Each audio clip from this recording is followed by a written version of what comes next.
Hello and welcome to this webinar from Reputation Builders Kelso Consulting. Before I proceed, I was just wondering if people can reassure me that you can all hear me by putting a quick comment in the question box.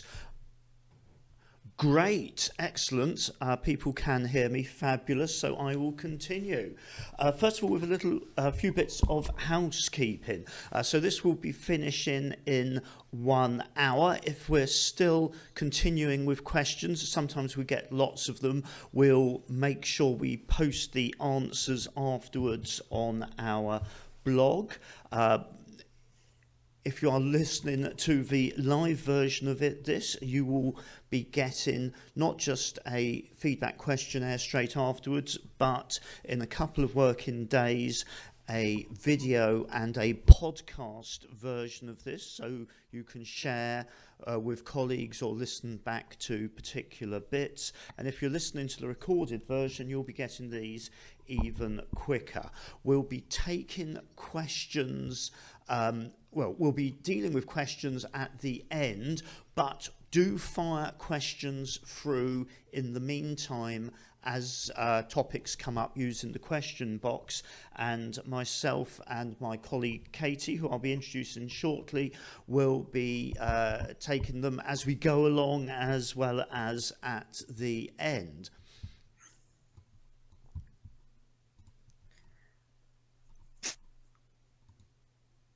To introduce myself, I am Tim Prizeman. I'm a director of Kelso Consulting. We're an award-winning public relations agency. We've been dealing with the legal sector. In fact, me and my colleagues have been dealing with the legal sector since before the agency was formed over 20 years ago, and indeed our inaugural client was a city law firm. I've also been dealing with business technology companies as well, and advising legal tech companies. This is particularly to do with all aspects of reputation building, particularly getting high impact national and trade publication coverage, but it's also to do with thought leadership campaigns and other areas. I would like to welcome my colleague and co-presenter Katie Dow, who will be introducing yourself. Over to you, Katie. Yeah, hi, thanks, Tim. Hi, everyone, and thank you for joining us today. So just a little bit about me. Before joining Kelso Consulting around 18 months ago, I worked as a legal freelance writer. And before that, I was 8 years with The Lawyer magazine. While I was with The Lawyer, I was a litigation reporter, but more broadly, I covered the mid-market and also covering court cases and the business of litigation law. So I was there during and after the economic crash of 2008. So we were riding on the back of a litigation boom, and the recession obviously had many effects, but one that continues to resonate today, and one that we will talk about, I'm sure, later today, is the demand for better value from legal services suppliers from their customers, and the impact that this has had on technology in the market. So at The Lawyer, while I was still there, just going back, I was also news editor. So that meant I was responsible for a team of reporters and all the news that appeared on the website.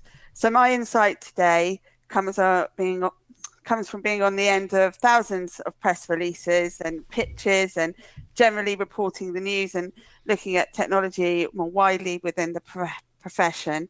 And I'll be talking about what in-house counsel want from their legal service providers and the tech that they use, and how new law has evolved, and what this means for traditional partnerships and how they use technology. So I think there'll be plenty of things for us to discuss today as we move on. So what we'll be covering, thank you very much for that quick overview, Katie, will be particularly getting a context of how understand the legal profession and what that means for you as a legal tech provider looking to influence the legal media and indeed using the legal media to boost sales, gain credibility, that sort of thing. A quick overview of new law and the disruption that is happening at the moment.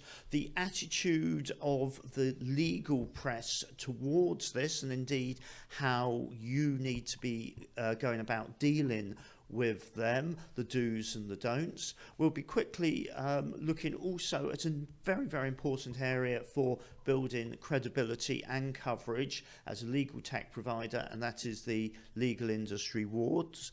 I'll be wrapping up with looking at some of the mindset traps that we often find, not just legal tech providers, but a whole range of tech businesses have, that cause their press launches to flop rather than succeed. So you know about these and can avoid them in advance.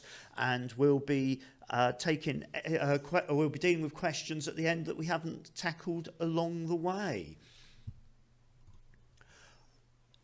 We've got several people joined this who know Kelso Consulting already as clients and contacts, but we also have quite a lot of people who don't know us. So I'll just say a little bit about Kelso Consulting.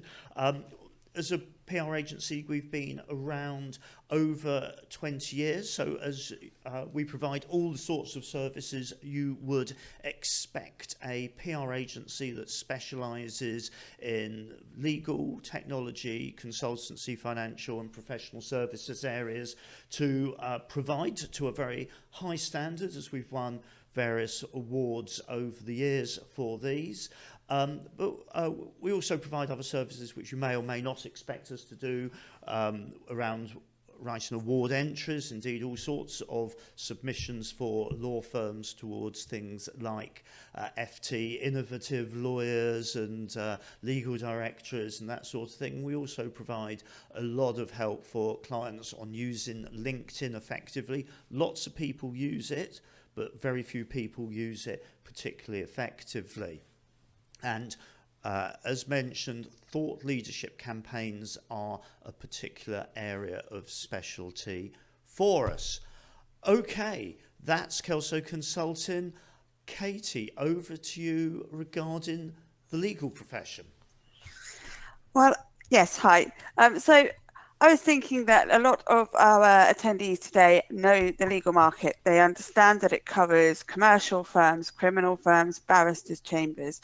So I'd like to talk actually more about the commercial side and how the legal market has changed quite substantially over the last decade or more. So when I started at the lawyer in 2007, it was all about talking about the partnership, lockstep promotions. It was heavily dominated by men, and the idea of investing in technology to do things differently was just completely alien. New law models, as we've come to know them now, were just a thought that of something, just a germ of an idea that maybe the Legal Services Act might just reform the market a little bit.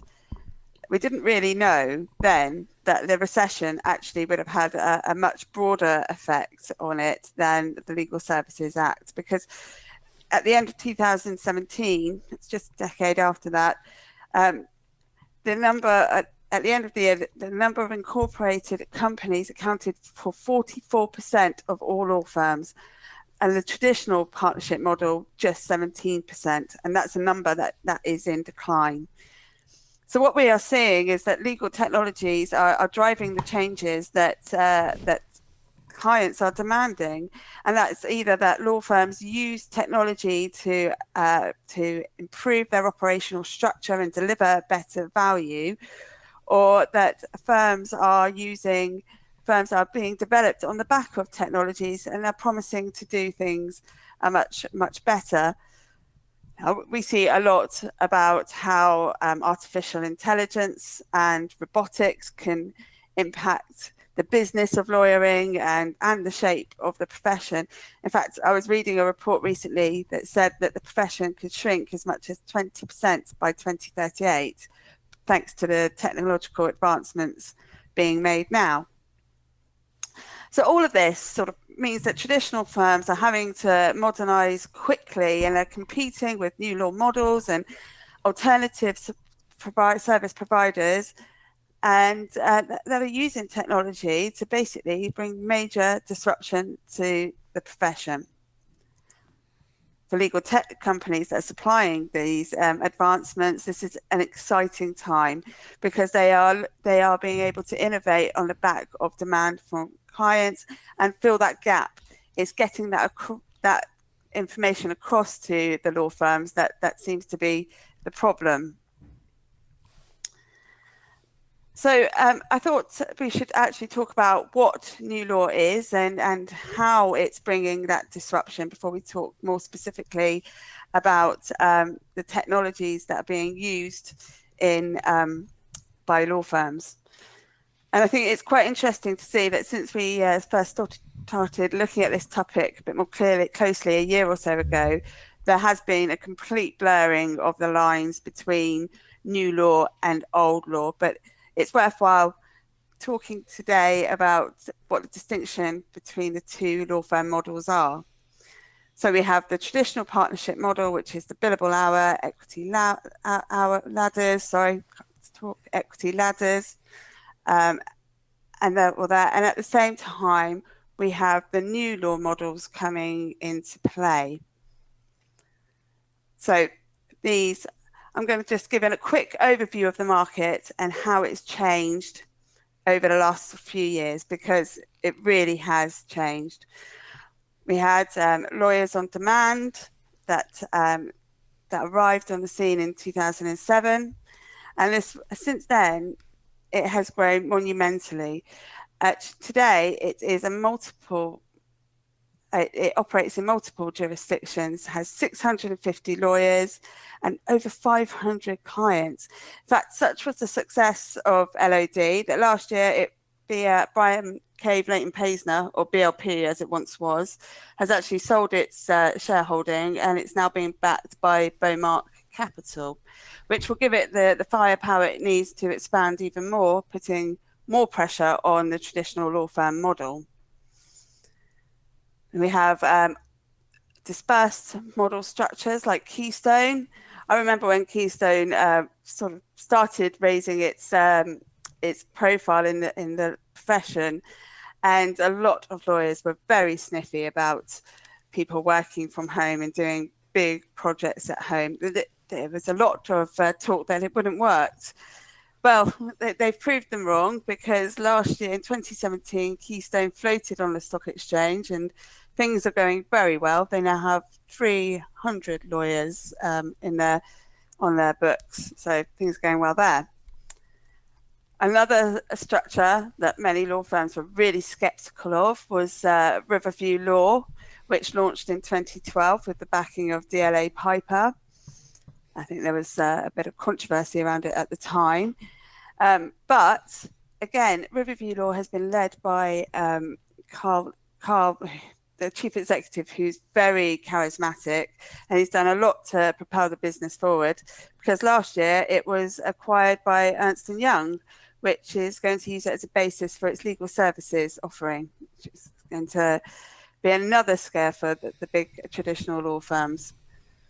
So we also have seen the big four, Deloitte, KPMG, and PwC Legal, all making big strides into this area because they want to broaden their offerings, and they see legal services as a good way of doing that. So we can move on. So technology is driving new law, but is it getting noticed by the legal press?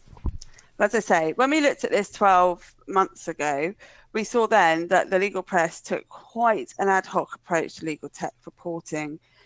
They talked about structures, they talked about new law, but they didn't really talk about the products that the products that firms were using to improve their operational structures and to make the delivery of services more valuable for clients. I've had another look, and a lot has changed since then. And the legal press is certainly much more interested in technological advancements because their readers are. So I'm I'm going to say the coverage tends to fall into 2 or 3 camps. Let's divide this up. 1, how law firms are using technology to their advantages, such as by improving working practices or innovating new services, and also where law firms are investing in technology, so incubators for new startups. We see a lot of reporting around that. There's also reporting on the power struggle between old law and new law, which we've talked about earlier. And there's stories about how technology is impacting the profession more broadly by making services more expedient or cutting costs, but more generally about how technology is impacting the market. What we don't see, I'm afraid, is lots of coverage of the latest product launch or the latest piece of technology that's going to make your e-disclosure more efficient.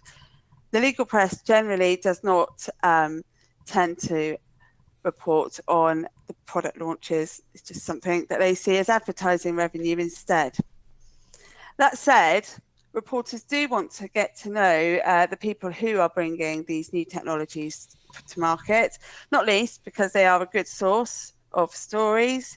The reporters want to know what is on the inside track of what firms are doing to innovate. They want to know how the software works, and you need to be able to communicate this properly, because how are they ever going to revert to it if they don't understand it?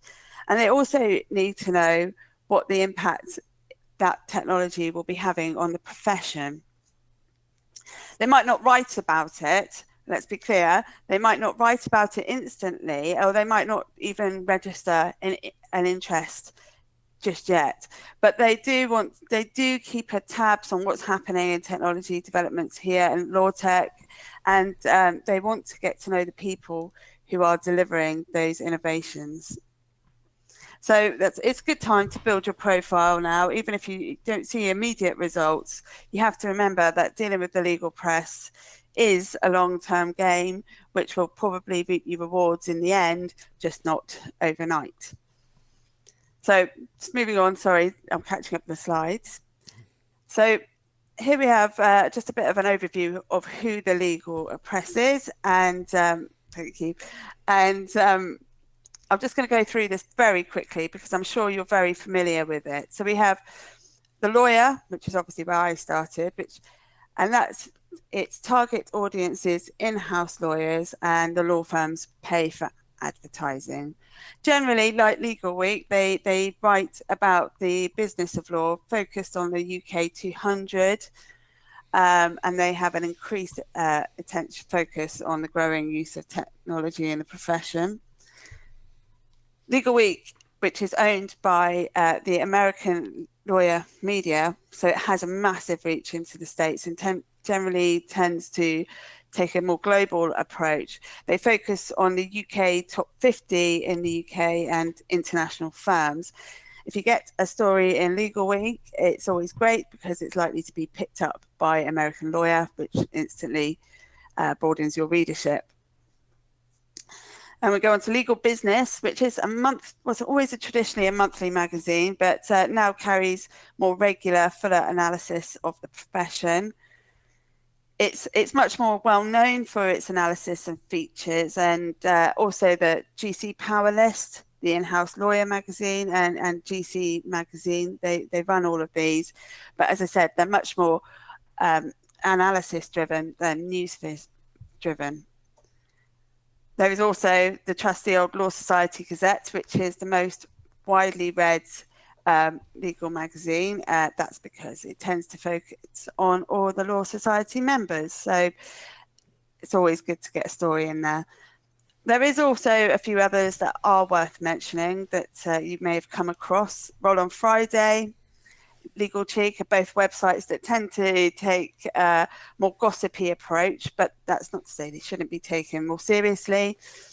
And also Legal Futures, which is run by Neil Rosenberg, who used to be at the Law Society Gazette and knows the smaller end of the market much better than many.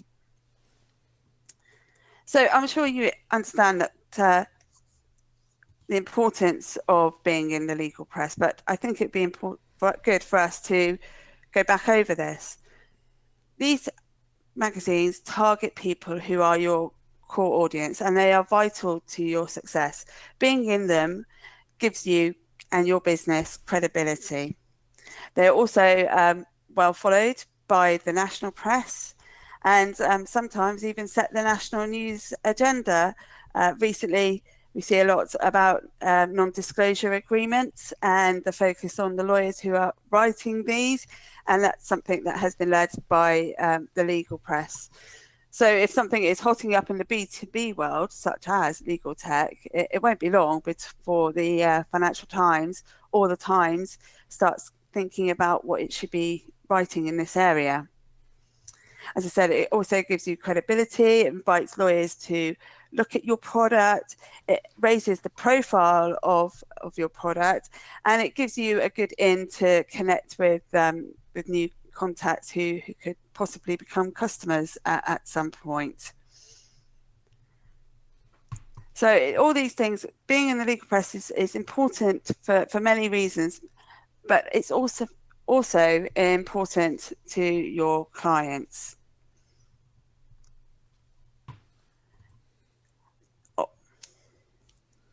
So let's talk about what editors want to know from you. We looked at how legal tech has become a central theme over the last year, and firms heavily investing in new systems and more innovation from newer entrants to the market.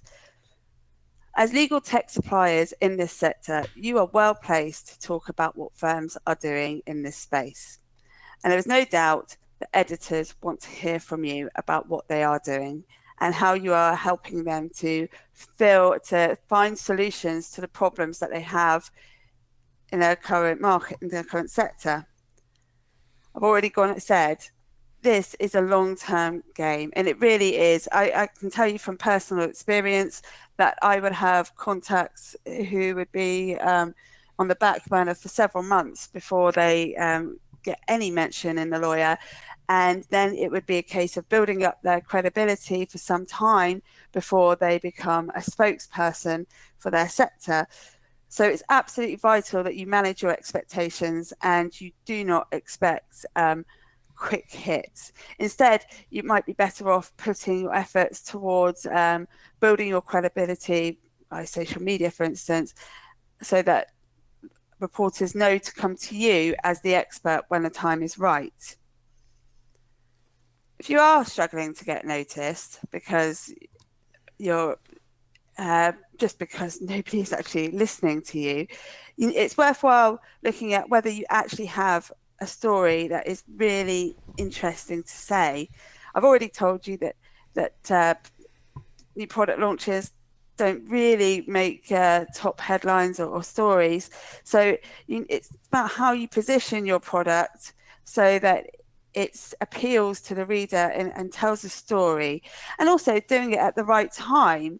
It might be that you want to tease a product launch for several months beforehand, or you have a launch that was done 6 months ago, and now you've got some clients that are happy to talk about it and how it's helping them. The important thing is to take an objective view and start talking to the press when the time is right. I think it's worth saying on that, Kate, I mean, we'll come on to this a bit later on, but my experience is that often, not just legal tech, but tech companies in general, rush out announcements on the expectation they think a bit of press coverage will drive clients, but no journalist is interested in writing about software that nobody uses. It's much better to wait for some inaugural users, have case studies, and do an announcement along the lines of XXX law firm is using this one, and some more are signed up. So it's a story about law firms using your product, not a story about an unused product with some whizzy features, which, as you've mentioned, journalists aren't really interested in writing about. And that's not just the legal press. We deal with all sorts of trade media. The accountancy press does not want to write about functionality on Sage or other products. The retail press does not want to write about functionality on retail ordering software, for instance. So it's all, as you very much mentioned, about the business of law and how the product fits in, not the tech that's going behind the interface. And also, a lot of suppliers, tech companies think that they want to rush it out to market to get that profile, to get those clients. And actually, I think we would say that being a bit more patient and having those clients on board gives you the opportunity to build yourself in different ways, and by attending events, for instance, or becoming a background source, so and blogging and things like that. So it's not wasted time to wait. It's good time. Yes, and I think the key there is to use it productively, as you've said, building up credibility, doing that sort of thing, rather than just sending people lots of product update press releases and then getting frustrated when they don't carry them. They're not carrying them for everybody. It's not just you. Yeah, and you may another way, I suppose, is to start trying to build relations with a reporter quite early on. So that could be attending a conference and inviting reporters to come with you, or even speaking at a conference and sending over your transcript to them and highlighting the key points. And these are all things that you need to do to start putting your profile out there and making sure that when reporters are ready to write the story, they have you as a point of call rather than your competitor. We've got a question here. Tell me if you'd like to think about this one or tackle it now. What can law firms learn, or presumably not just law firms, but legal tech providers? What can law firms and legal tech providers learn from how fintech has been promoted online? I'll come back to that one at the end. We'll tackle that one. It's a very good question, though. My gut feeling is that we often find this actually where people expect niche areas like law tech and legal tech to get the sort of same hype that media darlings like fintech or consumer ones do. And what I would say is that these are much frothier sectors with much bigger investment and indeed media attention behind them. So while it's good to learn from them, you can't necessarily expect the same treatment. But we'll come back to that one towards the end. I agree there. Okay. Okay, Katie, would you like to move on to the legal awards? Yes. So we'll talk about building credibility, and one of the key ways of doing this is winning an award for your product or your developments. So there are many awards over the years. So let's just talk about a few of those that are out there. We've got the Lawyer Awards. I know the deadlines in January. There is the European Innovative Lawyer Awards. We've got the British Legal Awards, all over the next sort of 12 months, and they all have varying lead-in times. I think we have some information there that we can share with the group about deadlines over the next few days. So winning an award does a lot to boost your credibility.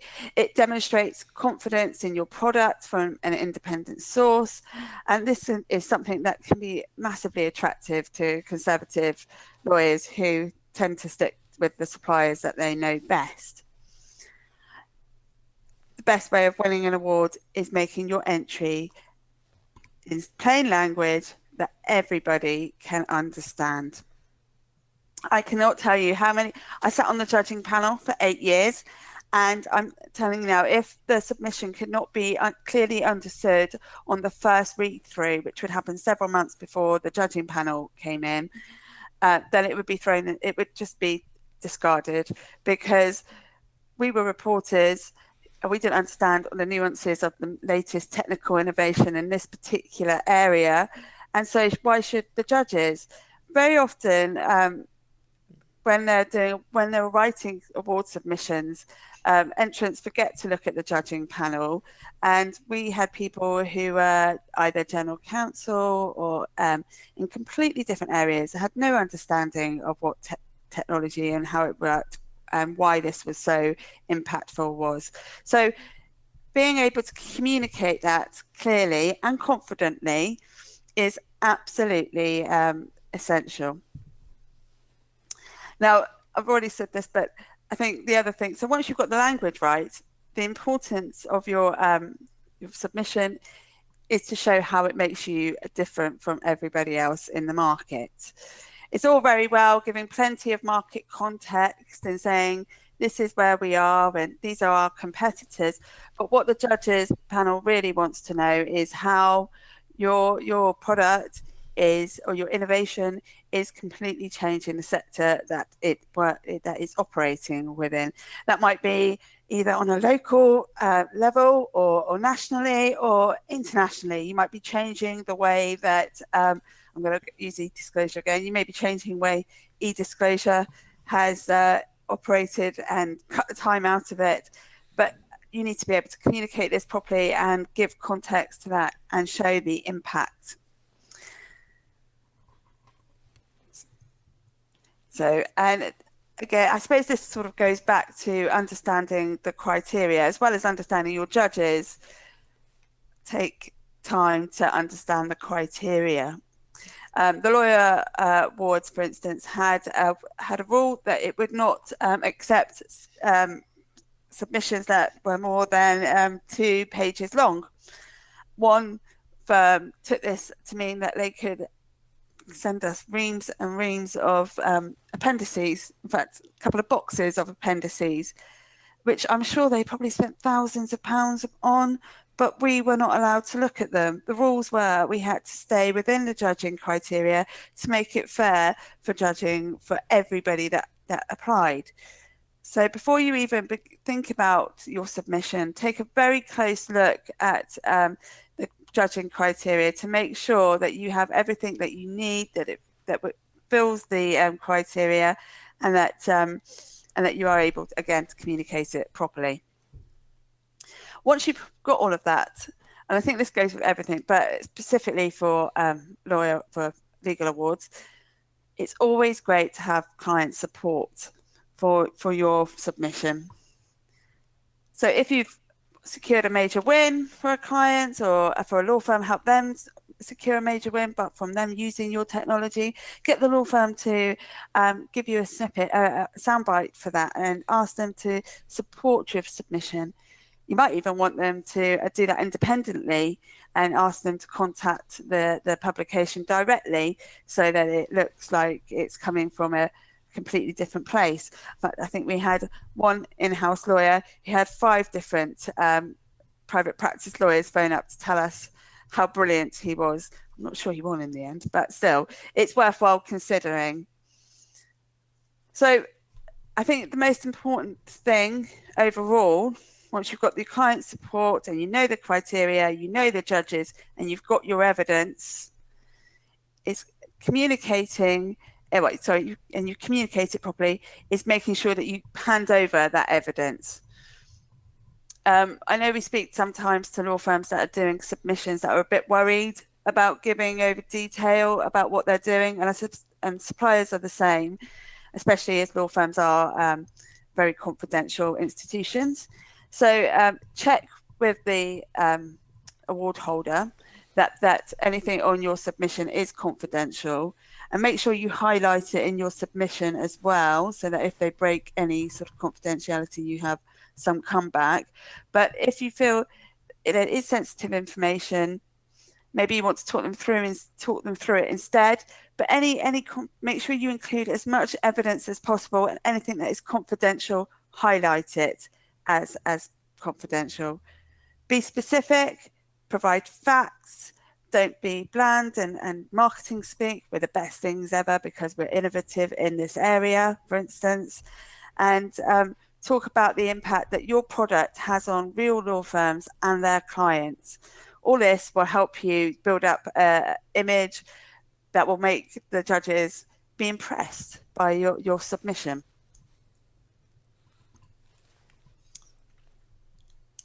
So I think now, Tim, you're going to talk about now what I will circulate. Sorry, I will circulate the award submission deadlines for the next few weeks. We'll have that sent out this week or early next. And now Tim's going to talk about the common mindsets, mind traps that people fall into when writing awards. I think just to wrap on the point you're making about awards, Katie, no doubt people on this webinar often go to law firm clients, and if you ever go into a law firm reception, it's chocked full of legal sector awards. The bigger the firm, the more effort they put into winning these awards. So there is no question about the credibility that these getting some of the notable awards, the ones associated with the lawyer and the bigger publications, gives a legal tech provider within the legal sector. These awards are treated with the utmost seriousness and credibility. Okay, so indeed, legal mindset traps, which I'll just run through some of these. Now, one which we've alluded to, but we're going to tackle straight on, is the mistaken belief that that new is good, and that journalists want to write about new products, law firms want to buy new products. And I would say that emphasizing newness in any B2B technology sector is actually usually disastrous and typically shows an absence of thought about what is actually the importance of of the value your product is delivering. New works great in consumer. It's the opposite in B2B. As soon as you start talking about new, it means unproven, buggy, little used, risky. We've all had the experience in the business world, lawyers in particular, of new software or indeed established software that doesn't deliver what it expects, or indeed has all sorts of problems, or maybe the software's great but the support is awful, or whatever it is. The newer something is, the riskier it is. So clearly, when you're doing product announcements, things like that, there is an element of newness, but don't expect anyone's going to get excited about it. New is not of interest to journalists, and it's probably a turn-off to the people you're looking to reach. The second one that a lot of people, they lose perspective. It's not surprising, perhaps particularly if you're a startup, but not necessarily. You have been spending a lot of time on a particular upgrade or initiative or whatever it is. It could have been all-consuming for the team involved, including the CEO, for a long period of time. It is a totally big deal for you. Everyone gets that, but just because it's a big deal for you doesn't mean it's a big deal for others. It doesn't mean that they feel obliged to in any way give it any significance.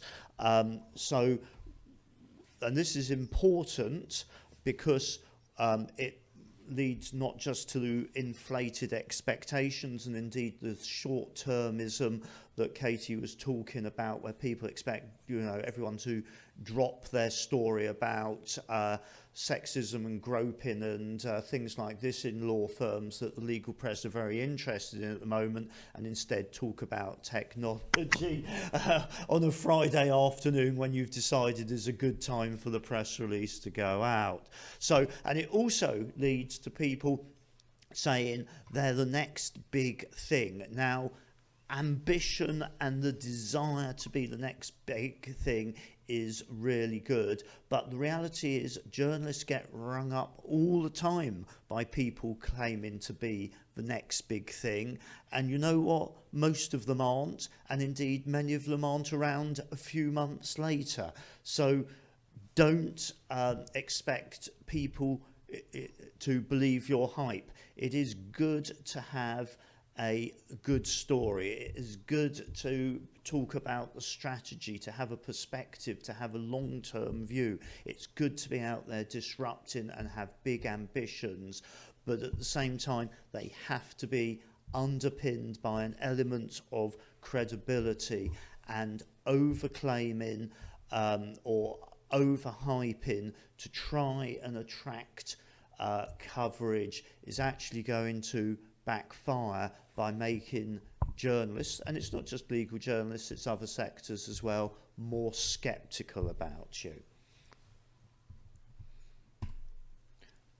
Kate has mentioned that people are desperate, or there's a belief that people here are desperate to hear about your features, the technology underneath it, all of these sorts of things. Really, they are not. They're not interested in the technology per se. They may be interested in its AI. They are maybe interested in it being able to do clever things. They may be interested in this, that and the other, but they do not want to talk in detail, or especially write in detail, about the technology. If it was revealed that your software ran on sticky tape and chewing gum, that would get more coverage, and it's because they're not interested in the technology. We all know there's clever technology innovation going on all the time. Maybe if it was implanted into a lawyer, that would grab headlines, because that hasn't happened so far, but an incremental benefit, an incremental improvement on technology is not interested. It's how it's being used that will matter.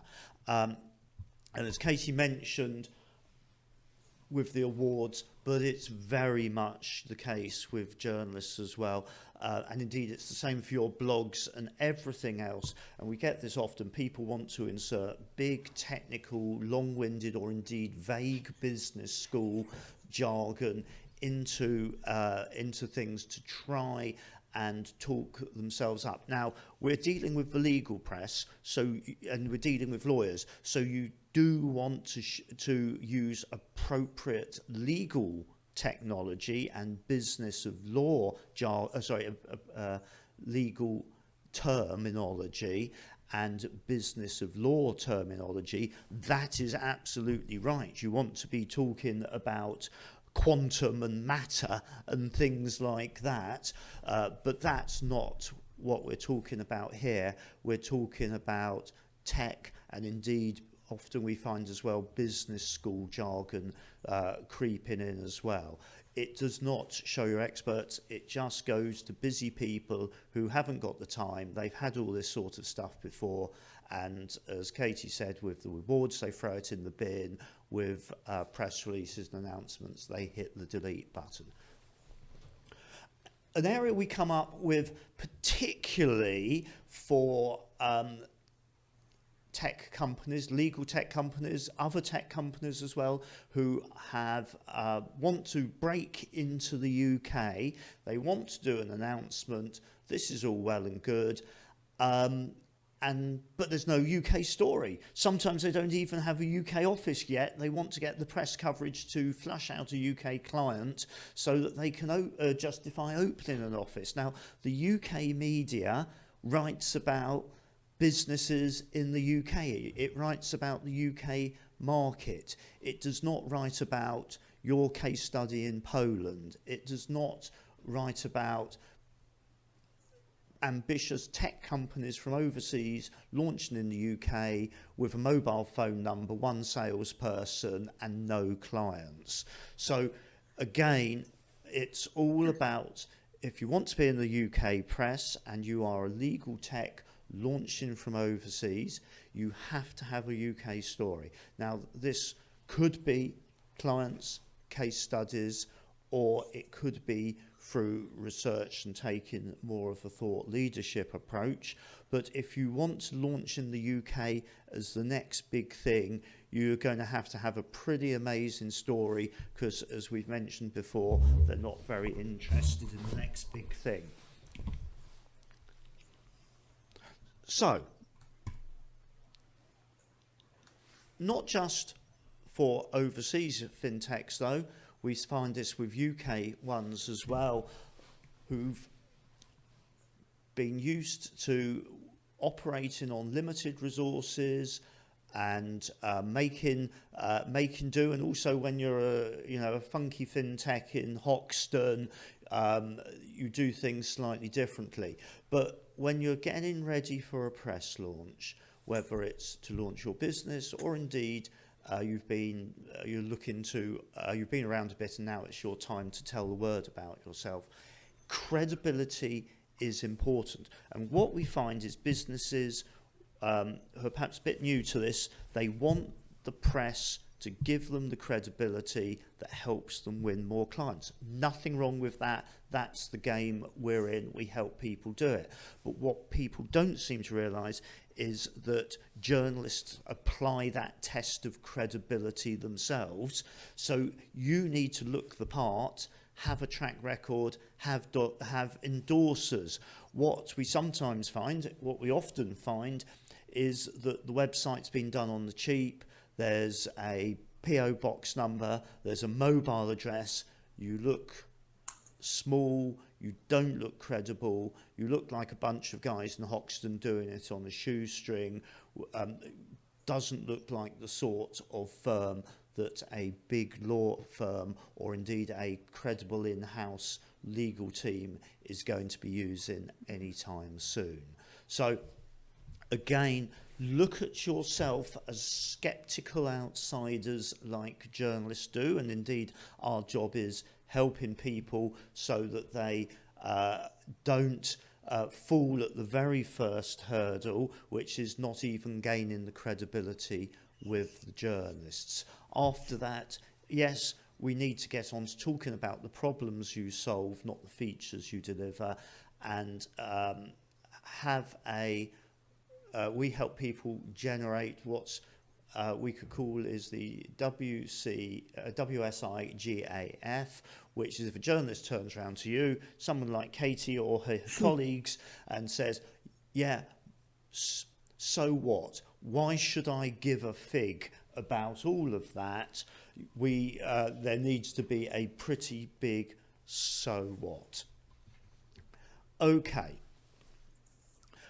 We've talked about a lot of the problems. We've talked a bit about the solutions, but I think it's worth recapping over what does work with the legal press. Now, first of all, we mentioned very much about becoming an expert commentator on the areas that the business of law areas that you have expert views on through being a legal technology provider and discussing these areas on numerous occasions with law firms, in-house departments or other clients, and indeed through your no doubt strenuous efforts to develop this fantastic product. So you need to be talking about an expert commentator. Also, what I would highlight is if you base your PR on product launches, not only have we described how this is likely to lead to failure, but it means you're only going to get coverage every now and again when you've got such a thing to announce, and it's probably only going to be in third-tier media.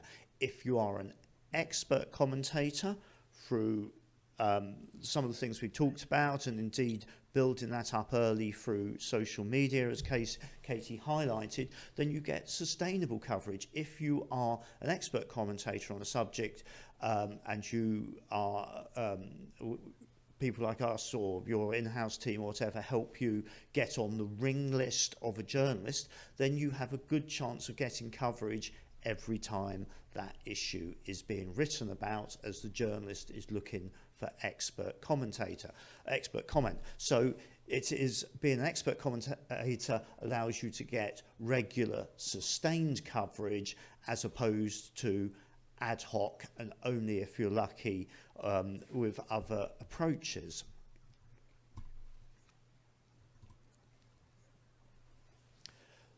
The other approach, which is very important and fits in very well with this, is the thought leadership approach of authoring articles, having white papers, having lots of end user case studies, conducting research. We'll talk a little bit extra about research because that's important, or indeed even if it's relevant, and this would certainly be relevant if you are involved in more B2C facing areas of law, campaigning for a change, whether it's change in law, change in regulation, change in practice.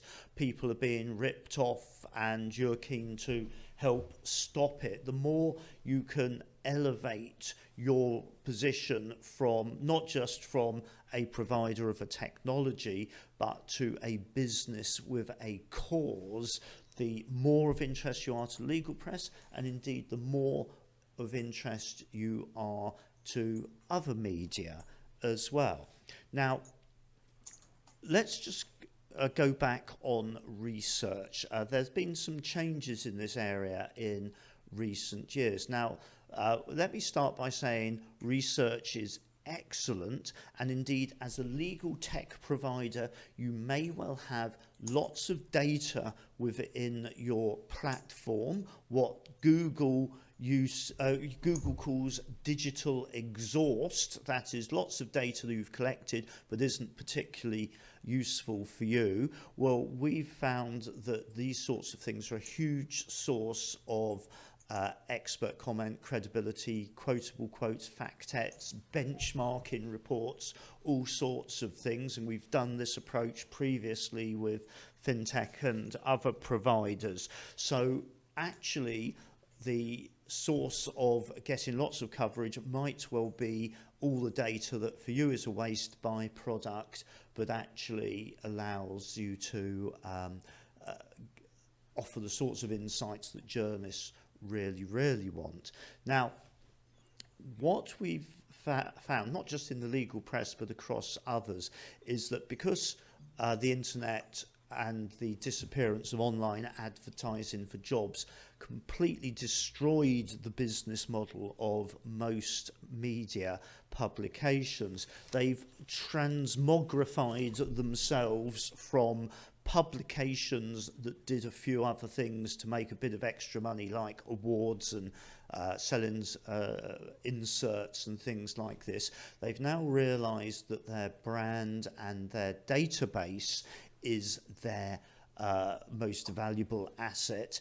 And what we found is in most sectors, leading one or two publications have transformed themselves very much into a research provider, using their database and their access as a valuable asset. And part of that is that some publications now are refusing to carry research that they have not been paid to undertake, and indeed the Lawyer is one of those publications. So if you are considering research, before you spend lots of money and then give it to a PR agency and say get this in the Lawyer, what you should be doing is speaking at a very early stage to a PR professional who knows about this market, or indeed your other markets, to know whether your specific requirements are feasible, and if they're feasible, how to go about them. Having said that, research continues to be a hugely important tactic for getting broad range of media coverage, positioning yourself as an expert, and indeed for not just having credibility with your clients, but opening doors at the highest level through thought leadership campaigns to get you in at a board level rather than at an IT specifier level. For more about this, listen to our webinar on thought leadership, and we'll be sending details of that in the emails, but you can find a recording of it right now on our webinar if you go to kelsopr.com/seminars. Okay, so in summary, you want to have lots of proof points, awards, case studies, press coverage, these sorts of credible things that show your technology is being used, it's making a difference. You want to not think about features and what's happening under the bonnet. You want to be talking about business of law and legal trends and linking that into where your product fits. Don't think about product PR. Instead, build a long-term sustainable position of expertise. Ultimately, the legal profession is an insular and conservative profession, largely based in, not largely based, but certainly a big group based in London. Contact to them, and indeed the legal media is a contact sport. You're going to have to get out and meet them. If you're not in London, you're then never going to come out of, not even going to come out of the central zone on the London Underground, let alone come out to meet you in outside of London. You're going to have to come in. There's no law that says you can't arrange that, but you'll find it's much more successful if you use someone who's got the contacts to make sure it happens. They all don't drop out at the last minute. And think very much about campaigns building trust and credibility, and think about reputation. These are long-term sustainable things, rather than just thinking of one-off hits to boost your brand. Okay, so can I invite final questions? While you're typing away, can I highlight we've got some webinars coming up. Our last one in our autumn season is successful blogging for law firms in just over a week's time. But most of that will very much apply to legal tech firms. So if you're thinking about having how to use blogging to help yourself in the legal market, or indeed maybe you've had a blogging program and it's either flopped or it's not getting the success you want, join in for that. And then we'll be back in the new year with building a business winning reputation, which is all about strategic communications and the importance of those, and we'll be running you through how to set up a communications plan so that all your communications are working effectively in 2020 rather than just being a load of sporadic tactics. We've got a load of recorded webinars from earlier this autumn, such as getting your thought leadership right, and indeed one on getting your law firm in the national media. I know we've had some people from law firms sign up as well. We've listed our services there. Okay, questions. So the first question we had in was the one around fintech. I don't know if you've got anything to add to that, Katie, because I know it's slightly unfair on you because you don't get so involved in fintech as I do. No, but I think you are right though, Tim. I think that fintech generates more of a buzz because it's just got a larger audience. It's of interest to consumers generally, and there are many, many more finance magazines around than there are legal magazines. So I think it's interesting, isn't it? Because they are much more willing to talk about fintech products and write about them, whereas the legal press tend to rely on legal tech suppliers for advertising revenue. So that might be something to consider. That's why they're getting success. Yes, well, but I think it's careful not to over say, oh, they get lots of coverage, because if you look at the No, they coverage they don't. get, No, they none of don't. them get lots of features about their what's going on under the dashboard and No, what's on their drop downs and things like that. it's not The interesting. same rules apply. They just get more because the scale of the Mm. financial market is a lot bigger than the legal market, and it also affects a lot more people at the end of the day. If as we saw it, Lloyd's TSB has a problem with his technology, it affects far more people than Slaughter and May having problem with their technology, should that ever happen. I'm not that I'm aware of, in case there's any litigators from Slaughter and May on the line. I'm sure their technology is wonderful. I think, but there are lessons I think that can be learnt, because fintech gets a lot of coverage, but actually there's not that many fintechs that get a lot of coverage. It's more around the sector rather than the individual ones, but certainly some have stood out. Again, they typically stand out because they've got a lot of credibility. This might be because they've got a lot of people behind using it, or they've got someone big backing them like Goldman Sachs or something like that. So everyone thinks, well, blooming hell, if Goldman Sachs have put $500 million into them, then that's definitely one to watch. Also, a lot of them are much more consumer facing.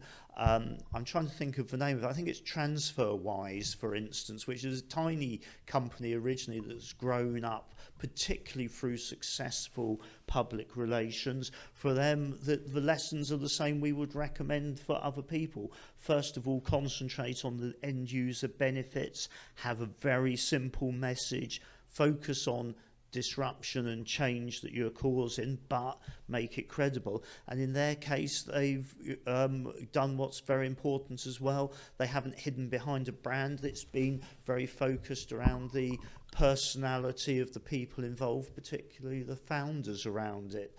So it's all the sorts of lessons that you would apply to other sectors, very much the same from fintech.